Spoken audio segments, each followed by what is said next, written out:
Welcome to the Deep Dive. For, gosh, over 2.5 years now, we've been watching this relentless, just brutal reality of the Russia-Ukraine war. It's a conflict that has exacted an unimaginable human toll. I mean, casualties mounting on both sides.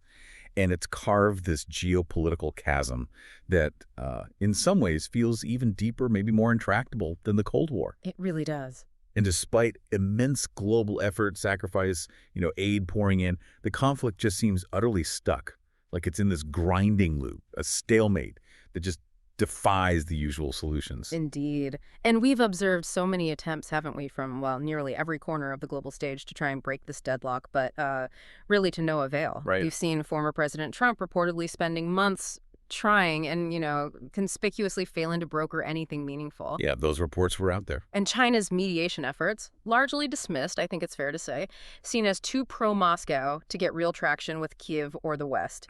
Europe, well, it remains pretty firmly entrenched in its strategy based mostly on economic sanctions, which, as our sources argue, just aren't achieving the intended effect. We'll definitely get into that. And then there's the UN. I mean, the body designed for exactly these kinds of crises seeming tragically paralyzed, unable to move the needle in any significant way. Yeah. So the consensus, really, among the sources we've looked at, is that the current approaches, they're just not working. It really underscores this urgent, almost desperate need for a completely new strategy. Maybe even from an unexpected player. Perhaps even one spearheaded by, an utterly unexpected player on the global chessboard. And you've hit on exactly our mission for this deep dive.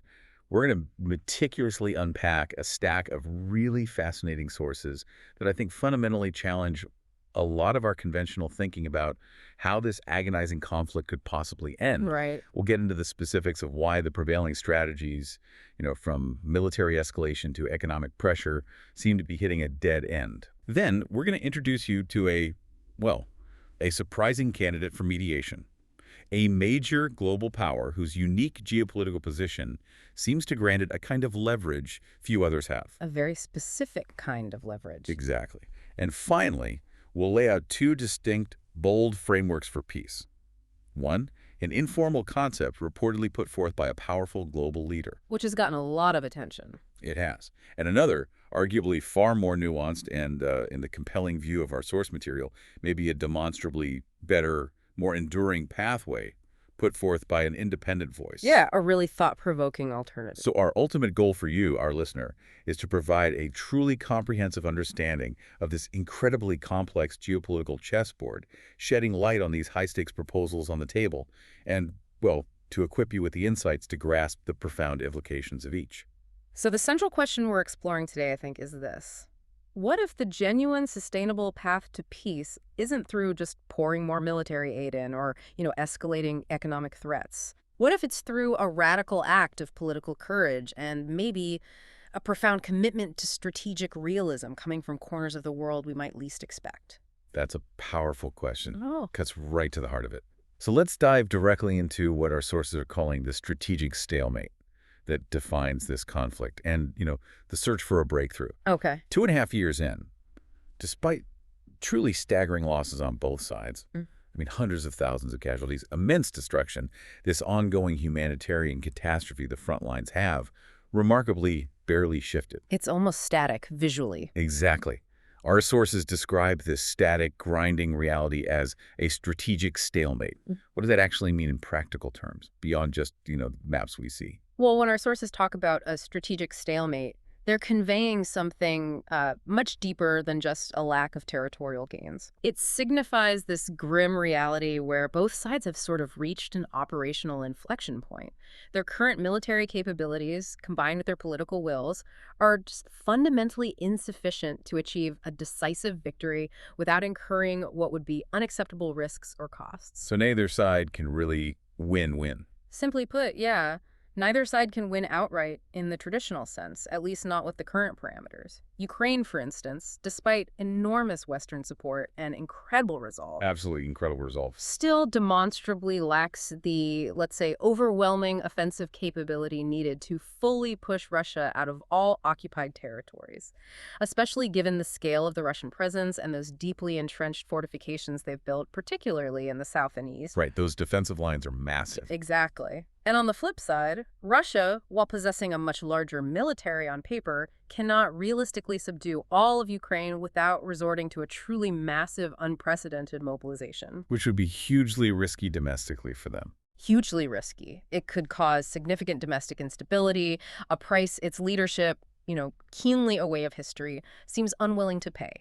So this painful equilibrium of limitations is precisely why the front lines have stayed largely static. It's a brutal testament to the intense fighting, the immense human cost, with neither side able to deliver that knockout blow. That paints a very clear, quite bleak picture. And it leads directly to a thought I imagine many in the West grapple with. Okay, why can't the U.S. and NATO just escalate further? Why not provide Ukraine with even more advanced weapons, more aid, just win this thing militarily, push Russia out entirely? It feels like the logical next step to a lot of people. It does, and it's a critical question. It's one our sources address head on, actually labeling the notion of a purely military solution through escalation a military mirage. A mirage? Why? The fundamental, frankly chilling reason, as detailed in the source material, is that Russia still possesses this truly vast arsenal of destructive weapons that it has deliberately not used so far. Including the ultimate ones. Right. Crucially, yes, this includes an enormous and potent nuclear arsenal. The U.S. military knows this acutely, NATO strategists operate with this understanding, and Ukraine's leadership, facing Russia daily, certainly gets the gravity of this ultimate deterrent. So there's an unspoken red line. There's a profound unspoken red line. Any significant escalation that truly threatens to dismantle Russia's conventional forces or, push them completely out of all Ukrainian territory could potentially provoke a response with weapons of a scale the world is desperate to avoid. Right. Therefore, the idea of achieving a definitive military victory solely through a massive increase in aid and direct escalation by the West, it's seen not just as a dead end, but as a dangerous illusion. It's this recognition that Russia's untapped ultimate destructive capacity looms large, placing a hard limit on the military options. Okay, so if direct military escalation hits that uncrossable red line, what about the other main tool the West has used, economic sanctions? Ah, yes, the sanctions. Our sources argue pretty forcefully that despite being seen as this incredibly powerful geopolitical tool, they're largely failing in this specific conflict. We've seen this unprecedented waves of sanctions hit Russia, yet the war goes on, maybe even intensifies in some ways. This is indeed a crucial point, and one where the sources offer a particularly sharp critique of the prevailing Western strategy. How so? They contend, with quite a bit of historical evidence to back it up, that sanctions designed specifically to force a military outcome like compelling a nation to stop fighting or withdraw almost always fail. Almost always. Almost invariably. In Russia's specific case, despite the initial shock, the exodus of Western companies, the economy has shown this remarkable, frankly surprising degree of adaptability, resilience. Wow.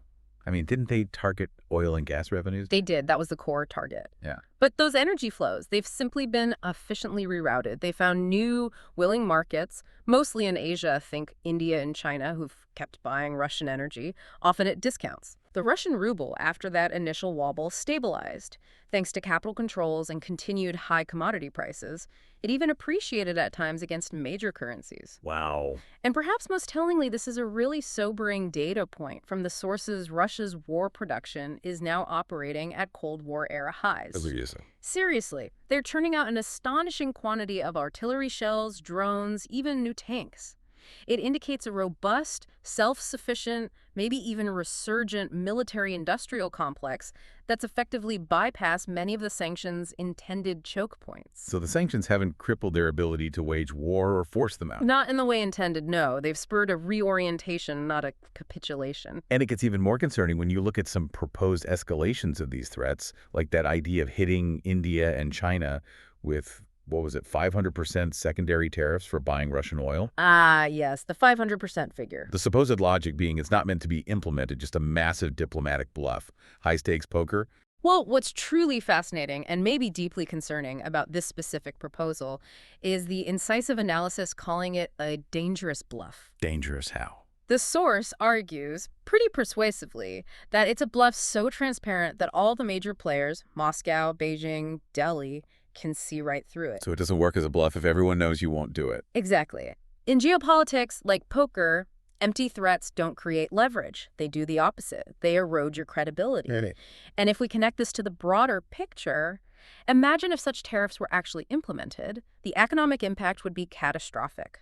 Not just for India and China, but for the global economy, and yes, for the United States itself. How so? It would effectively mean stopping U.S. trade with the world's two biggest, fastest-growing developing economies. Together, India and China are over 36% of the global population, nearly 25% of global GDP using purchasing power parity. That's huge. It's huge. Implementing that threat would cause an immediate, unprecedented supply chain shock. Empty shelves at Walmart, Walgreens, not just consumer goods, but critical stuff like pharmaceuticals, medical devices, electronics, everything. It would trigger massive economic disruption, probably rampant inflation. Just thinking about that disruption here, let alone globally, it's mind-boggling. And the geopolitical fallout, it sounds like shooting yourself in the foot. Absolutely. The geopolitical repercussions would be immense and totally counterproductive. Punishing India or China for buying Russian oil wouldn't somehow make Russia surrender. No. It would do the opposite. It would just push both nations who are already getting closer even further into Moscow's economic and strategic orbit. Strengthening the very bloc you might want to weaken. Precisely. It would solidify this nascent anti-Western alignment while weakening U.S. leverage in the global south, where India and China are critical voices. The source calls it, quite chillingly, strategic self-harm dressed up as resolve. It fundamentally misunderstands the complex multipolar world we live in. It prioritizes a short-term, ineffective, damaging show of force over long-term influence and stability. It would be profoundly destructive for U.S. credibility. That's a truly powerful and, yeah, quite sobering assessment. So given that Trump's reported peace efforts failed, China's mediation is dismissed, Europe's sanctions aren't working as planned, and the UN is paralyzed, it really does feel like a geopolitical vacuum when it comes to finding a credible path to peace in Ukraine. Precisely. And this significant vacuum leads us directly into this new line of inquiry, one that's both unexpected and maybe incredibly promising, what our sources are calling India's uncharted path, an emerging superpowers Ukraine moment. Okay, here's where it gets really interesting. Yeah. Because our sources, with pretty compelling arguments, point to one major power left that seems to possess both remarkable credibility in Kyiv and genuine warmth in Moscow, India. Now, for many, that might be a genuinely surprising candidate for this kind of pivotal role. Why? Why, based on the sources, does India hold this unique, seemingly unparalleled leverage?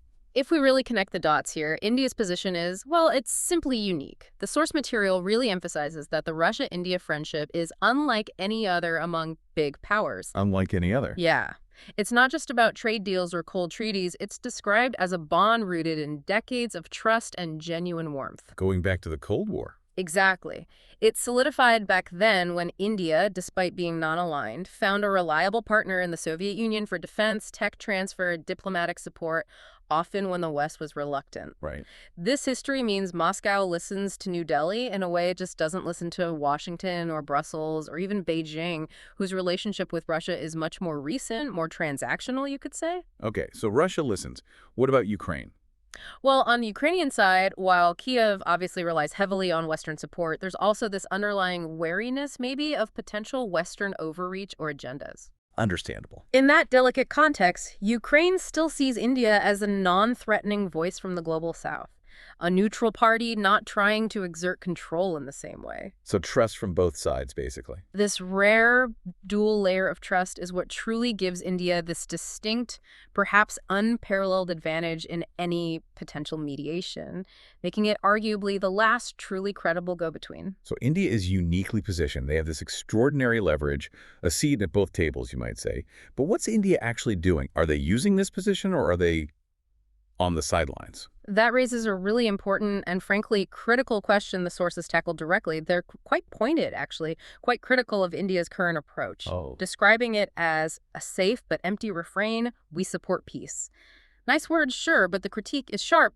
No plan, no specifics, no moves. So all talk, no action. According to this assessment, yes. India, despite having this unique leverage, is currently, well, squandering it by not taking concrete steps, opting for generalized moral support instead of actively working to broker peace, define it, make it happen. Which is seen as a missed opportunity. More than that, seen as maybe diminishing its potential role as a responsible emerging superpower on the global stage. Okay, so if India wants to step up, act like that emerging superpower the sources say it should be, what's the actual playbook? Yeah. What are the actual proposals for them to step off the sidelines and seize this Ukraine moment? The source outlines a very clear, quite ambitious four-part playbook for India to turn that unique position into decisive action. First, and this is foundational, India should actively push Ukraine toward a security framework outside NATO that still guarantees its sovereignty. Outside NATO, but guaranteed security. Yeah. It's a critical nuance. It addresses Russia's main long-standing grievance about NATO expansion, but simultaneously assures Ukraine's independence and right to self-defense without formal NATO membership. A delicate balance Trump, for instance, didn't really push for. Okay, so finding that middle ground, what's next? Second, India needs to work Moscow toward a ceasefire explicitly tied to phased security guarantees. The source argues this is a diplomatic space only India can open because of that unique relationship. Phase guarantees, so step by step. Exactly. Not just stopping the fighting, but linking de-escalation to tangible, agreed-upon security assurances that unfold over time. Maybe a ceasefire, then a phased withdrawal, contingent on specific, verifiable security steps for both sides. It allows for rebuilding trust gradually. Which is totally missing now. Completely missing. Third, beyond engaging Kyiv and Moscow directly, India should actively form a coalition of neutral middle powers. Like who? Specifically mentioning Brazil, South Africa, and the ASEAN bloc nations. The idea is to create this powerful, non-aligned third voice. A group respected by both sides. That's the key. A group that can collectively carry weight in both camps, providing broader legitimacy, diplomatic muscle, diversified perspectives. Their collective voice could exert significant moral and political pressure. Making it harder for either side to just dismiss proposals. And the final step, what's the output? The fourth and final part. This coalition, led by India, must table a concrete, detailed peace framework. Not vague calls for peace. A specific, actionable plan. Based on real proposals. Explicitly informed by robust proposals like those in the Formula for Peace in Ukraine article, which we'll get into more detail on. Moving beyond aspirations to present a meticulous plan addressing core issues. Territory, security, governance. Proactive diplomacy with precise terms. It sounds like a huge diplomatic lift for India. But what if they don't seize this moment? What's the cost of inaction for India itself? The sources are remarkably blunt on this. Every week, India hesitates, the cost rises. The pressure on New Delhi is apparently building. For instance, that talk about Trump's sudden threat of 25% tariffs on Indian exports. The sources suggest seeing it less like a trade policy and more like a shot across the bow. A warning shot. Interpreted as a clear sign of frustration from, say, Washington, that Delhi is seen as ducking the hard work of peacemaking. It's not just about economics for India, it's about its superpower aspirations. Right. The source's assertion is stark. Emerging powers don't wait for permission slips. They move, they lead, they take risks. This is India's Ukraine moment. It's a call to embrace its role, show political courage, or risk diminishing its global standing. A real test. A truly compelling case for India's pivotal, maybe unique role. So if the military solution is a mirage, as we discussed, and the sanctions aren't working as intended, then it becomes clear. Negotiation and proactive political moves are the only viable path. Which brings us to the crucial question. What does this actually mean for ending this brutal war? This brings us to a crucial pivot, to what our sources call competing visions for peace trumps land swap versus a proactive political settlement. What's fascinating here is the basic understanding of how wars end. Typically 3 ways. Total victory for one side. Unlikely here, we establish. Right. Mutual exhaustion, where both sides just can't bear the cost anymore. Also devastatingly costly. Or a negotiated settlement. Our sources forcefully argue negotiation is the only realistic option here. And negotiation fundamentally requires political moves, not just military aid. Just focusing on aid without a political endgame only prolongs the conflict, the suffering, the instability. Right. And on that negotiation front, one vision that's been floated, informally at least, is linked to former President Trump. What's the core idea there? The informal concept attributed to Trump, as reported and referenced, is very direct, maybe brutally pragmatic. Core idea.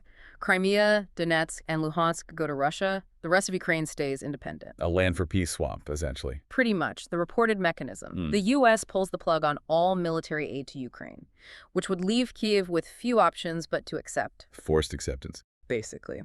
The potential outcomes, as stated, it might not be fair, a huge understatement, but it might end the fighting, start reconstruction, maybe lead to normalization between Russia and the West. And maybe drive a wedge between Russia and China. The sources mention that possibility, that it might even create an opening for that, but they quickly add might or might not happen, signaling a lot of uncertainty there. It's a stark top-down approach. A clear, forced concession for an immediate end to fighting. But there's a strong critique of this, isn't there? Sounds like a recipe for future problems. Exactly. A separate, really insightful source titled My Formula for Ukraine Peace is Better critiques this Trumpian approach quite powerfully. How? It labels it, pretty scathingly, a land partition by great-powered diktat done at a table in Alaska. Ouch. The critique hits the core problem. The fate of people and territories decided by external powers, Washington and Moscow, without the agency, consent, or choice of those directly affected. Lacking democratic legitimacy. Totally. Such an imposed solution would almost certainly breed deep resentment, instability for decades. Classic realpolitik, prioritizing a quick stop over lasting peace built on justice and self-determination. A Band-Aid on a festering wound, perhaps. Which leads us directly to that alternative, the one proposed as better. How does this formula for Ukraine peace is better shift things? Give agency back to Ukraine. What are its core parts? This alternative formula is profoundly proactive, deliberately placing agency firmly in Ukraine's hands, making it a sovereign actor, not just a recipient of dictates. It has 4 key interconnected components. Okay, what's the first one? First, Ukraine amends its constitution to explicitly remove the clause about aspiring to NATO membership. The rationale is pragmatic, strategic realism. Why is that realistic? As the source cleverly notes, NATO membership isn't guaranteed just by declaring it. If it were, they muse, Malawi could declare itself next in line. Good point. It underscores the geopolitical realities. Crucially, removing this clause does not stop NATO nations from providing military aid. We've seen billions pour in without Ukraine being a member. Right. What it does achieve is removing the single biggest security grievance Russia uses to justify its war. It strips away Russia's main pretext, NATO expansion, while letting Ukraine keep robust Western military support.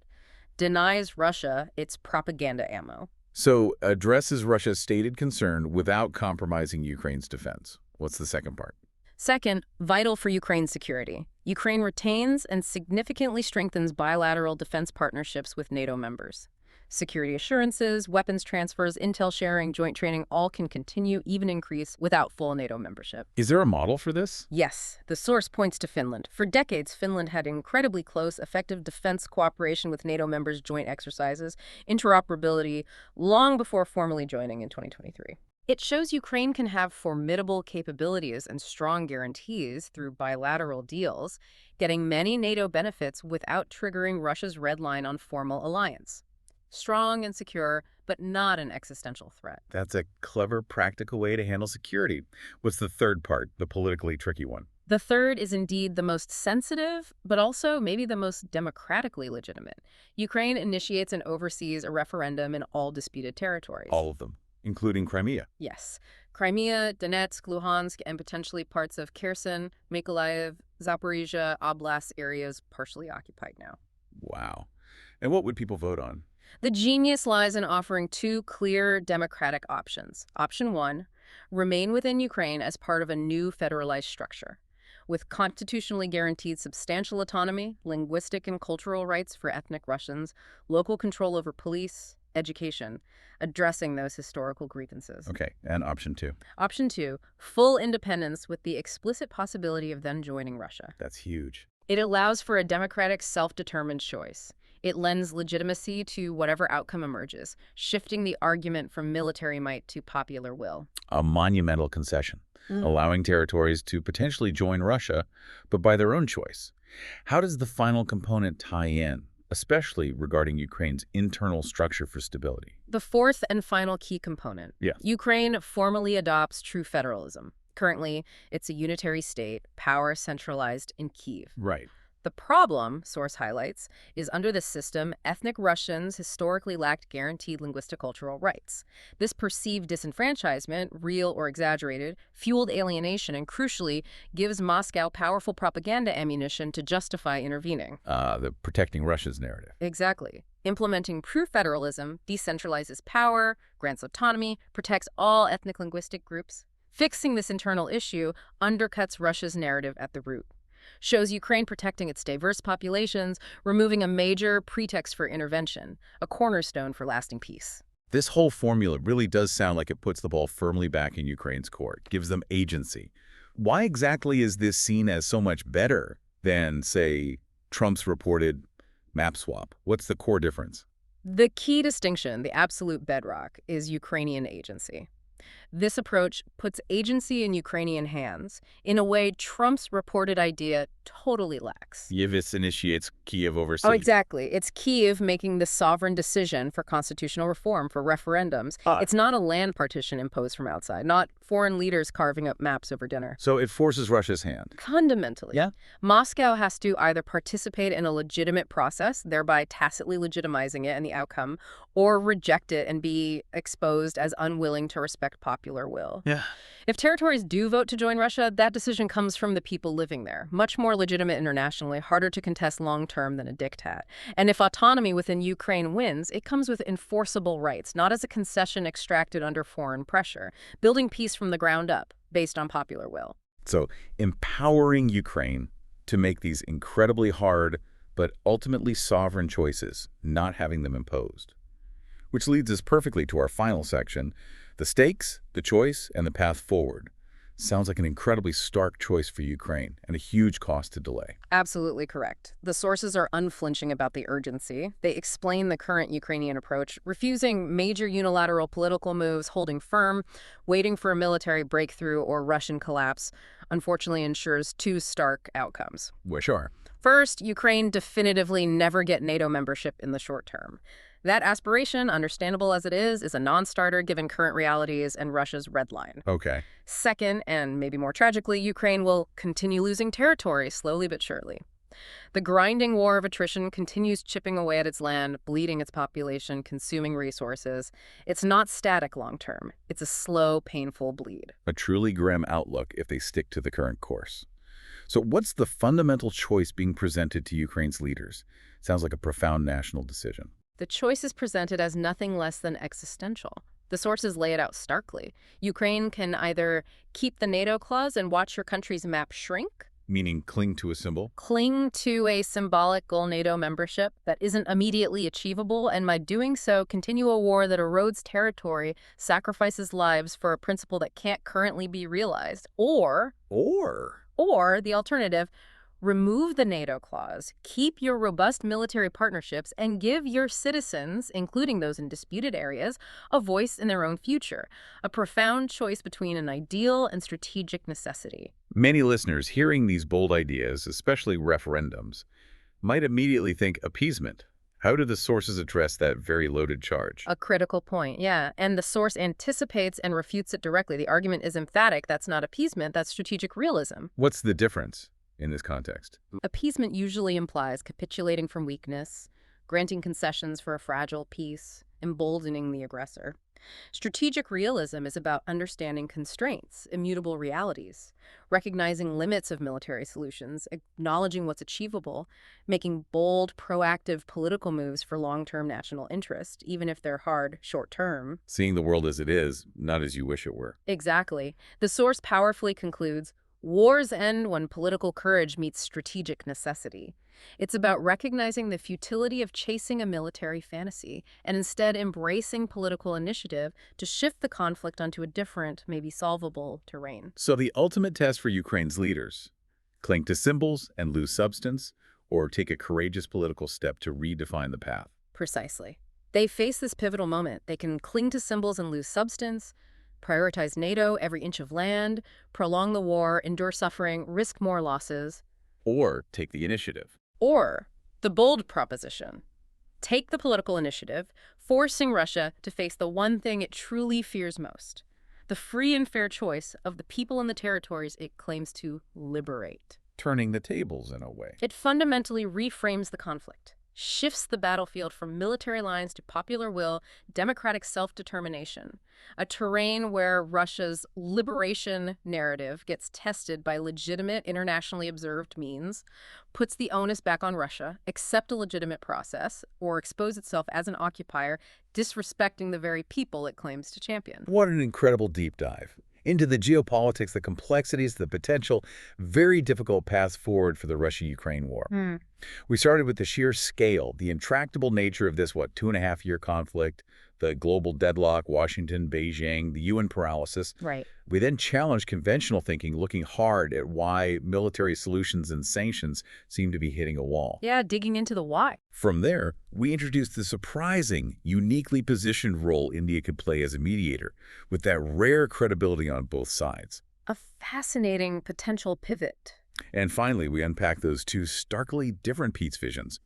Trump's reported informal land swap diktat, top-down, versus that nuanced, proactive political settlement, putting agency in Ukrainian hands, constitutional changes, defense partnerships, those crucial referendums. Our core goal with the deep dive is always to help you, our listener, get knowledge quickly but thoroughly, offer multiple, often contrasting perspectives, provide those aha moments that make complex global topics click. Yeah. Today, you've journeyed through intricate strategies, profound dilemmas, potential consequences of bold proposals aimed at ending one of the most significant, devastating conflicts of our time. And as we wrap up, here's a final thought-provoking question for you to mull over.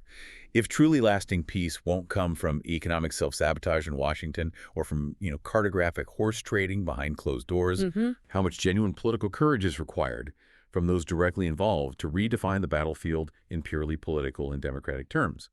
And, maybe even more broadly, what could be the ripple effects of such a bold, proactive move on global power dynamics, especially in this increasingly multipolar world?